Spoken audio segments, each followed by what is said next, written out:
Alors qu'est-ce que j'apprends? Alors on peut plus rien dire, c'est la censure. Mais le problème surtout aujourd'hui, c'est qu'il y a Internet. On râle autant qu'avant en fait. Bon, surtout moi.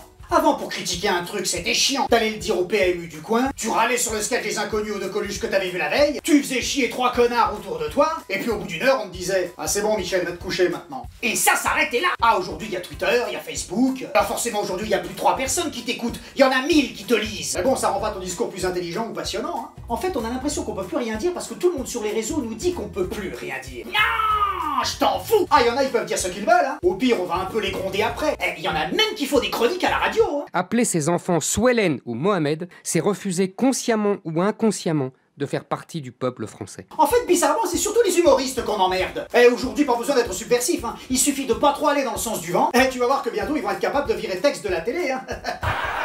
Celle-là. Hein? Bon d'accord, il y en a qui abusent dans la facilité. Et comme avec Internet on voit de plus en plus de choses, forcément on devient plus exigeant. Enfin, à la télé, sur le net, hein, parce que sur scène... Eh les programmateurs, vous voulez pas lire les dossiers de presse et mettre un peu en valeur des artistes qui bossent et qui ont du contenu, plutôt que de mettre toute l'année dans vos salles des pièces écrites en un quart d'heure avec des blagues pires que celles de Tex? Ah, des pièces du genre ma femme sur la commode, ou ma chatte suce mon voisin. Putain, on va crever à force. Un sketch potage, cela dit, n'a jamais tué personne, ni rendu raciste, ni rendu homophobe, ni rendu con. Ah bah si l'auditeur est con, c'est qu'il l'était déjà avant, hein. Oh, le sketch sur les femmes de Chevalier Las Palais, je crois qu'il m'a rendu beauf. Ah non, non, Roger, hein, je te rassure, hein, t'étais déjà con avant. Oh, ah mince alors. Oh chérie, qu'est-ce qu'on bouffe? C'est vrai qu'on comprend mal qu'on puisse voir et entendre certaines choses hallucinantes à la télé et de constater que nous, on vient nous faire chier pour des blagues pas toujours très fines. Pourtant moi je pensais que depuis Coluche, c'était l'écriture et la finesse qui étaient mal vues à la télé. Je t'en fous. Maintenant ils te font chier même pour des accents. Enfin, ça dépend l'accent que tu fais. Ah bah les Portugais, les Belges ou les Québécois, t'as encore le droit. C'est vrai qu'ils sont rigolos ces accents. Ah bah Laurent Gérard, c'est pas Céline Dion qui caricature, c'est son accent. Ah bah il voudrait faire Gilbert Rozon, il prendrait la même voix. Oui, déjà je suis tellement contente.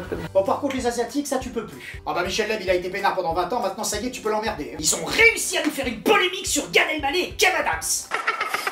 Les gens ils aiment exotique. Regarde, ils voyagent mais ils restent. Ils adorent. Un sketch du dernier spectacle des deux humoristes à Bercy n'est pas passé. Hier, un journaliste a même dénoncé ce qui ressemblerait à du racisme ordinaire selon lui. Mais où du racisme? Mais confonds pas racisme et sketch juste pas très drôle. Mais comment un asiatique peut se reconnaître dans ce sketch-là? Oh mais depuis Ming Li Fu dans Lucky Luke, j'ai pas vu un asiatique parler vêtu comme ça. Hâtez-vous la blanche, ma confiez vos vêtements, hein. Et l'hypocrisie, comment elle se porte? Ah, il y a des trucs qui sont cultes depuis les années 90 que tu pourrais plus faire aujourd'hui, hein. Les Inconnus, ils auraient le droit de refaire les Japonais comme ça? Toi, tu t'appelles Nathalie avec des yeux bridés et ta face de citron? Tais-toi, idiot, c'est Charmitan, mais elle s'appelle Nathalie, c'est pour l'exportation en France. Ah d'accord. Alors que se passe-t-il? Un footballeur s'est fait insulter parce qu'il s'est peint la figure en noir. Et les Inconnus, ils pourraient refaire ça aujourd'hui? Troisième père. Là, il y a un problème, là, il y a un problème. Et la jambe assise, c'est bien le chiffre c'est toi, C'est pour toi. Et pourquoi il a pas appelé de la journée, il est en pleine forme. Et celui-là, comment ça se passe? Il serait censuré? Bonjour, monsieur Vincent. On peut vous aider, Nardin Petan.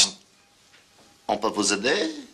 Tout court? Ah bah à mon avis, les Inconnus aujourd'hui, même eux, ils se diraient non les gars, celui-là on l'écrit pas, hein. Non, on n'y pense même pas, on n'a pas eu l'idée. Mais tu m'étonnes que Bernard Campan, il ait pas envie de reformer le trio. Et les homos aussi, on n'a plus le droit. Et comment on fait pour rediffuser certains films cultes de notre patrimoine? On m'explique si ça passe, ça? Tu la tiens sans trembler, franchement. C'est vu, oui? Sans trembler, bah oui.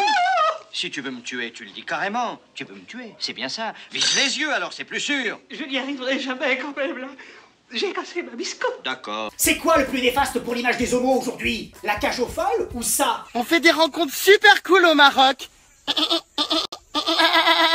J'ai rien contre Jérém Star en lui-même, mais franchement, épargnez-nous les leçons de morale. Vous verrez texte pour une question d'image et de propos malvenus, et l'autre il fait des reportages sur les putes dans la télé-réalité et sur les godes à heure de grande écoute. On nous prend pas pour des cons. Le débat, il est pas vain, cela dit, mais c'est au public de juger, de s'éduquer. Et c'est aussi à nous, les humoristes, d'être exigeants en termes d'écriture et de contenu. Parce que le souci, c'est qu'on est beaucoup trop nombreux sur Internet. On est tous visibles aujourd'hui. Et donc, on est invisible. On est noyé dans une masse. En tout cas, sur scène, on peut s'exprimer librement. Alors, soutenez les humoristes et venez découvrir nos spectacles dans les salles, qu'elles soient grandes ou petites. Et évidemment, suivez-nous sur les réseaux sociaux. Ciao!